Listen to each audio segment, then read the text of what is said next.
What's going on, you guys? Welcome back to my channel. Now this is your stimulus check update and stimulus package update for Monday, February 15th.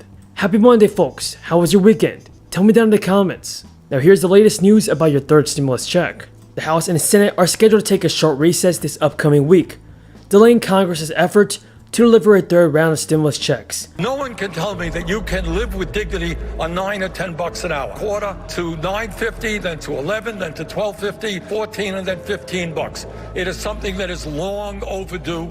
And by the way, we are cognizant of the problems that restaurants and small businesses are having, and we're working to provide large tax credits. I will be giving away 5 $100 Amazon gift cards, all of them for free.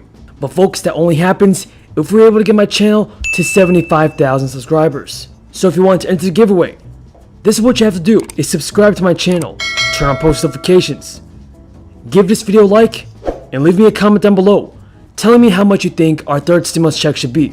And also folks, don't forget to share my videos with your friends and family, because I'm sure they will like the most up-to-date and reliable stimulus check news. So remember folks, let's get my channel to 75,000 subscribers. Joe Manchin is somebody who is a very moderate Democrat, West Virginia, and he came out and said, and he got other moderates to agree with him to say, look, I don't want it to be $150,000. I'd rather it were $100,000 top earning per couple if you're to get these stimulus checks. And you know, now it's much more than that. So I think there's going to have to be some give on the targeting of these stimulus checks. And the president has indicated that might be okay with him. The minimum wage, you know, you heard Bernie Sanders say they're going to try and find a way to make this happen, but the president kind of threw in the towel when he spoke with Norah O'Donnell, and that's got lots of progressives upset. So he's got to keep his 50 votes together, and that's becoming more and more difficult. Cutting a $1,400 stimulus check, they were talking about $2,000. As our friend Mehdi Hassan says, this is a broken promise in the view of progressives. Is that fair? Well, you know, I think this is something that was dealt with, and as you said earlier, this was something that was dealt with a bit clumsily.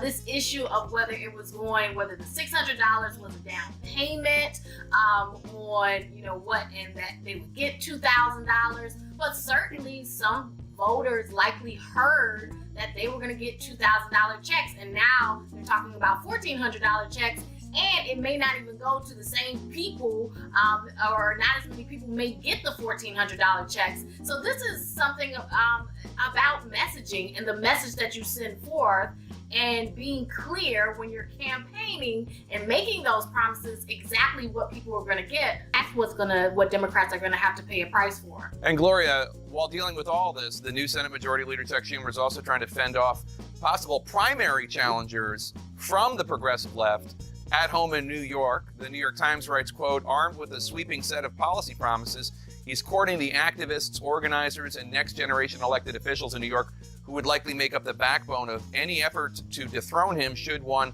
ever arise. It's kind of the Ed Markey approach to keeping his Senate seat, fending off the challenge from Joe Kennedy. Is there a risk that if it's a smaller than expected COVID deal, that could hurt Schumer? Sure. Look, he's trying to cover his left flank, and it's a really large problem. I mean, you have AOC out there saying that you can't cut back the income level of those who are entitled to get these checks, pushing for the minimum wage increase. And you have the president listening to moderates within his own party. He's also listening to some Republicans. Lawmakers will reconvene on February 22nd when they will iron out the outstanding details of President Biden's $1.9 trillion proposal. House Speaker Pelosi told reporters on Thursday that she hopes the relief package will be approved by the end of February, so we can send it to the president's desk before unemployment benefits expire on March 14th. According to Fox Business, the House Ways and Committee recently approved a portion of Joe Biden's plan. Other parts of the bill will continue to be voted on one by one, as the Democratic-led Senate plans to use budget reconciliation to bypass opposition from Republicans. The proposals cannot move out of committee until they are voted on when the House reconvenes. In addition, the details surrounding the package's eligibility and income thresholds still need to be made out. as moderate Democrats and Republicans argue around the next round of stimulus. The House Democrats have proposed that Americans earning $75,000 or less would receive the full $1,400 payment, while couples earning below $150,000 would be entitled to receive $2,800. However, the checks would phase out faster than previous rounds, cutting off individuals who earn more than $100,000 and couples earning more than $200,000. Now, the IRS Internal Revenue Service is expected to begin issuing the checks as soon as possible if the bill becomes law, and according to CNET.com, the earliest timeline for a $1,400 stimulus check to be passed out by Congress is February 26th. CNET estimates the bill will be signed into law by President Biden by March 1st, with direct deposits sent out during the week of March 8th, paper checks sent out the week of March 22nd, and EIP cards sent out the week March 28th. If the stimulus package is approved by Congress by March 12th, sources estimate that the bill will be signed into law by Biden on March 14th. Stimulus checks will then be distributed via direct deposit during the week of March 22nd, with paper checks being distributed during the week of March 29th, and EIP cards being distributed the week of April 5th. In addition to stimulus checks, the measure could also expand tax credits for low-income workers and families paying for care for adults and children. Most American parents would receive $3,000 a year for every child ages 6 to 17, and $3,600 a year for every child under age 6 under the current bill.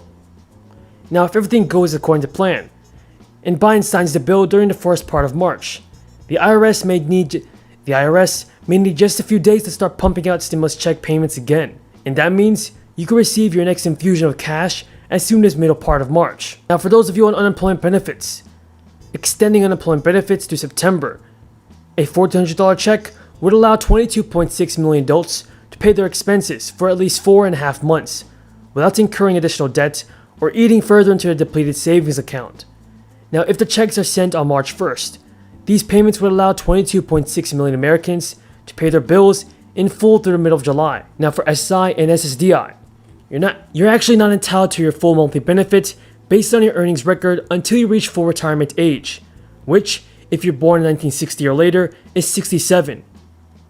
Filing at any point before full retirement age will cause your benefit to be reduced on a permanent basis. So the longer you wait to file, the more money you stand to collect each month as a senior. You're also allowed to delay your filing beyond full retirement age, and if you do, your benefits will increase by 8% a year up until you turn 70 years old. And share my videos with your friends and family. Remember folks, this is a $500 Amazon gift card giveaway.